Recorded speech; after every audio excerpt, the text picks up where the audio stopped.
When it comes to duck blind locations, you need to get set up in a swampy location where the ducks are likely to fly by, or better yet, stop and feed. Once your blind is set up, you should position your decoys in the water. Then, you should use a duck call to attract the birds to fly within shooting range of your setup. A prime location would be a spot where incoming ducks will fly into the wind and pass over top of your blind as they make their way towards your decoys. Why into the wind? Because if the ducks are flying against the wind, they will slowly float directly into your shooting range rather than sweep in quickly. When buying a duck blind, remember that the camouflage should look swampy, not woodsy or wintry.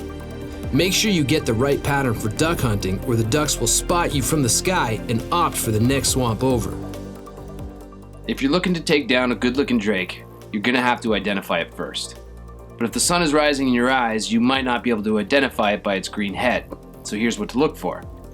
Focus your eyes, and as the drake is flying, you can look for the hard color line down the center of its belly.